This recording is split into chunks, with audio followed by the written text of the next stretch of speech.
Kaixo, bideo honen bitartez, bigarren mailako datuekin egingo dugu ariketa praktiko bat. Orain arteko klaseetan ikusi ditugun metodo eta test teknika ezberdinak aplikatu egingo ditugu eta horren bitartez, orain arte ikasitakoa praktikaren bitartez barneratzen saiatu egingo gara. Bideo honen aurkezpena 3 zatitan banatu egiten da, lehenik eta behin azaldu egingo dizu eta zein izango den ariketaren helburua, ze funtzio betetzen duen ariketa honek, egiten ari garen ikasgai honetan. Beste alde batetik adibide praktiko bat azaldu egingo dizuet, pausuz pausu, azaldu egingo dizuet zelan egin beharko duzuen lan hori, eta 3. atala izango da, egin beharko duzuen praktika azaltzea. Gogoratu behar dizuet, egingo duzuen praktika hau gero egelara igo egin beharko duzuela, eta horrela irakasleak ebaluatu egingo du. Ariketa honen helburua berez, bigarren mailako datuen ustiaketa bat egitea izango da. Dakizuenez, bigarren mailako datuak anitzak eta ugariak dira eta toki desberdinetan topatu egin ditzazkegu. Ikerketak egiteko maila ezberdinetako datuak ditugu eta bigarren mailako datu hauek daukaten ezaugarri nagusia da, beste erakunde da beste pertsona edo beste ikerketa batzuetatik ateratako datuak direla. Hau da, ikertzaileak ez ditu sortzen, baizik eta beste erakunde batzuetako datuak baliatzen dituela bere lana egiteko. Horregatik, bigarren mailako datuak topatu egingo ditugu, estatistika erakundeetan, gure kasuan Eustat, INE, Gaindegia, Eurostat, edo baita ere beste ikerketa batzuen txosten eta dokumentuetan, ez? Klasean ikusi izan dugun bezala, soziometroak Euskadiren kasuan bezala, izan daiteke adibide bat edo CISek egiten dituen ikerketak. Orduan, egingo duguna zer izango da, gaizatz bat hartu, informazioa bilatu, bildu, hautatu, landu eta aurkeztu. Hori da egiten dena. Bigarren mailako datuekin ikerketa bat egiten dugunean, ikertzaileak prozesu bat jarraitu egiten du. Eta hau izango litzateke prozesuaren zati bat, ez? Lehenengo ariketa zein da, edo egin beharreko lehenengo pausua zein da, ikerketa gaia ondo zehaztea. Zein da gure ikerketa objektua eta bestalde batetik zein da gure ikerketaren helburua. Klasean komentatu izan dugun bezala, ez baldin badugu ikerketaren gaia ondo definitzen, gero ikerketa garatzen den heinean arazoak topatu egingo ditugu. Behin ikerketa gaia eta helburua ondo zehaztuta daukagunean, zer egingo dugu? Informazioa bilatu. Informazioa bilatzen dugunean, bi egoera eman daitezke. Topatu izan dezakegu, ikerketa gai bat non informazioa topatzea arazotsua den, komplikatua den, edo izan dezakegu beste egoera bat, gaur egun nahiko ohikoa dena, eta da, bilatu egiten dugunean informazio asko eta asko izatea. Beraz, egoera hau ematen denean zer egin behar dugu? Filtroak aplikatu eta oso ondo hautatu erabili nahi ditugun adierazleak. Orduan, egiten dugun lehenengo fase izango da informazioa bilatu, informazio hori bildu egingo dugu, Excelen bitartez datuak deskargatu egingo ditugu, daukagun informazio guzti horretatik interesatzen zaizkigun aldagaiak hartuko ditugu bakarrik, behin aldagai horiek hautatu egiten ditugunean, informazio hori landu egingo dugu. Zelan landu egingo dugu? Indikadoreak, portzentaiak, taulak eta grafikoak eginez. Behin hori egin daukagunean, informazio hori aurkeztu egingo dugu. Modu ezberdinetan, txosten baten bitartez, edo aurkezpen baten bitartez, PowerPoint baten bitartez, adibidez, ez? Gure ariketaren helburu honetan, gure ariketaren helburuarentzako erabili egingo duguna da Eustateko web orrialdean agertzen den informazioa. Eustateko web orrialdera joango gara eta egingo duguna da hortik informazioa deskargatu. Orain azalduko dizuet adibide praktiko bat. Zelan hartu gai bat definitu, zelan hautatu aldagaiak, zelan joan web orrialdera eta zelan deskargatu informazioa, zelan landu Excelaren bitartez eta gero datuak zelan aurkeztuko genituzke. Gero zuek hau egin beharko duzue 5 aldagai erabiliz, baina hori bideoaren azkeneko partean azaldu egingo dizuet. Hemen daukagu Eustateko web orrialdean klasean ikusi egin dugun bezala. Eustat, Euskadiko estatistika erakundea da eta hemen informazio asko eta asko topatu egingo duzue. Egingo dugun ariketa honetan, helburua da EAEko eskualdeen artean ematen diren desorekak azaltzea. Hori da gure gaia, EAEko eskualdeen arteko desoreka azaltzea eta horretarako aldagai desberdinak hautatu egingo ditugu. Non topatuko dugu informazioa? Web orrialdearen lehenengo horrian beko partera baldin bagoaz, topatuko dugu hau baliabide estadistikoak, eta berta daukazue udal informazioa. Bertan klik egingo dugu. Behin klik egin da, horri honetara helduko gara eta joango gara udalen datu bankura. Hemen hemen ikusten duzuenez beste informazio pilo bat dago, mapa interaktiboak ditugu, lur data, piramide interaktiboa, web orrialde honetan informazio pilo bat daukazue, baina gure ariketa praktikoarentzako hau da erabili egingo duguna. Bagoaz orduan udalen datu bankura. Kasu honetan, hemen ditugu aldagai eta gai desberdinak. Alde batetik, biztanleria, ekonomia, gizartea, lurraldea eta ingurumena. Klik egiten baldin baduzue horretako bakoitzan, azpigaiak desplegatu egingo zaizkizue, eta kasu honetan, ni hautatu dut gai nagusi bezala gizartea. Gizartearen barruan baditugu beste gai batzuk, lan merkatua, hezkuntza, euskara eta kultura, osasuna, gizarte babesa, eta azkenik gizarte ohiturak eta errenta.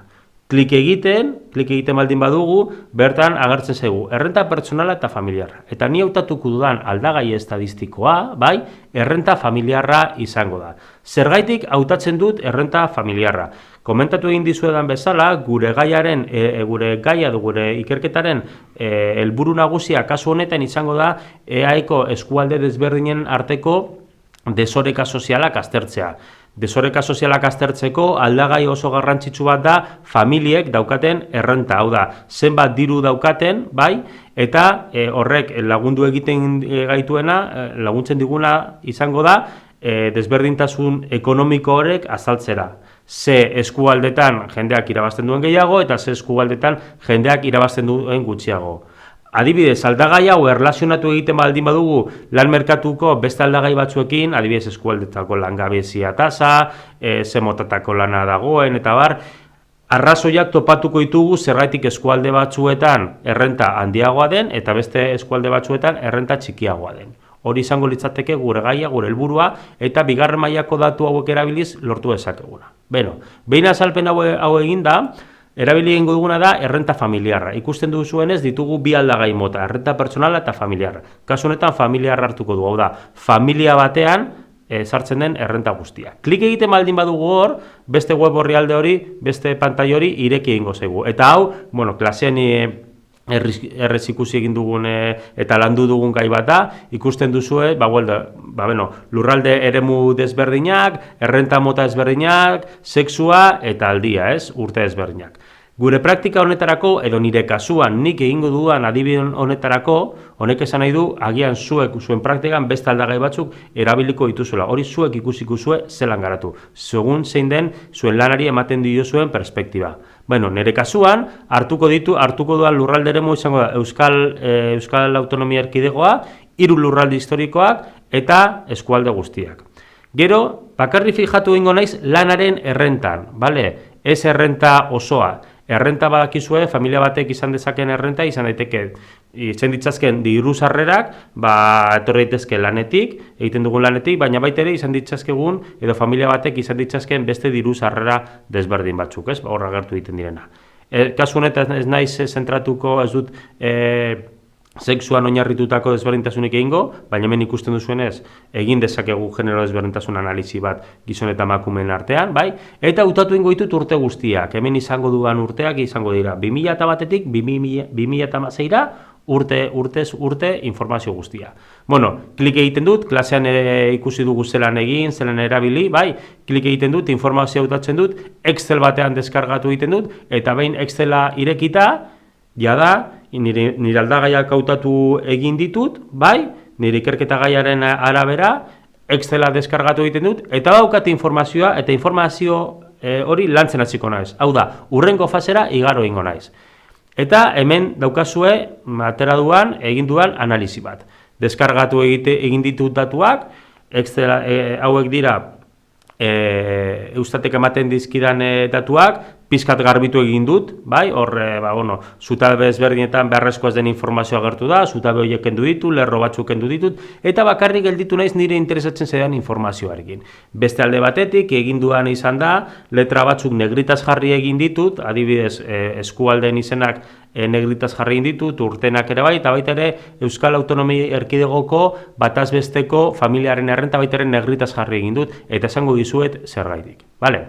Eta hor, gorriz ikusten duzuena, da, nire analiziaren ondorioa. Hau da, ni hemen daukazuen emaitza hau da, datu batzuen lanketaren ondorio bat. Vale? Hau da, nik gero aurkeztu ingo nukeena. Bueno, zer da hemen egin dudana? Hemen daukadana da eskualde bakoitzarentzako bataz besteko familia renta. 2001 urtetik 2016 urtera barkatu. Orduan, nire zer interesatzen zain, ni jakin nahi dut eskualden artean ematen diren desberdintasunak. Beraz, desberdintasun horiek azaltzeko, jakin nahi dut zein dagoen hobeto eta zein dagoen txartoago, zeinek irabazten duen gehiago eta zeinek irabazten duen gutxiago. Noski, zer da asko edo gutxi irabaztea? Ba, bueno, analisi estadistiko batean beti erabili egin behar ditugu parametro objektiboak. Kasu honetan, gure konparaketa asko edo gutxi den jakiteko hartuko duguna da bataz besteko orokorra. Eta zein da bataz besteko orokor hori? Euskal Autonomia Erkidegoan familia batek irabazten duen bataz bestekoa. Bai?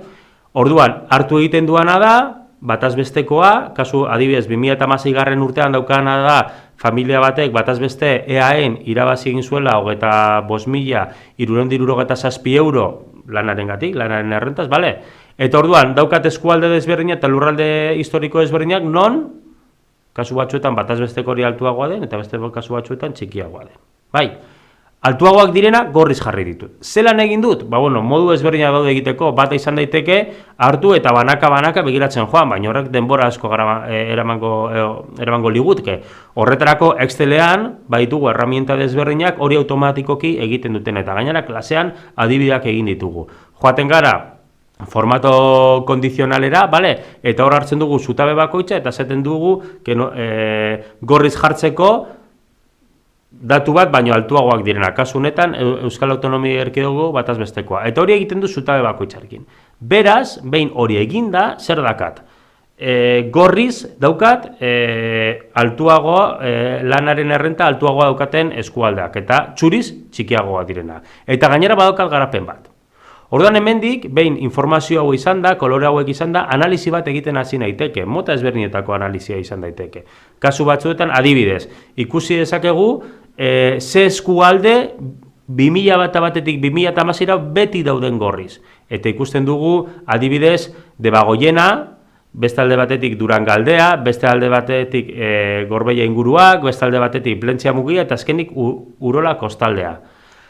Eskualde hauen familien lanaren bataz besteko errenta beti da EAEko baino altuena, beti, urte guztietan. Honek esaten diguna da, eskualde hauek kokatu egiten direla normalean, bai, desberdintasun sozial horietan goiko partean.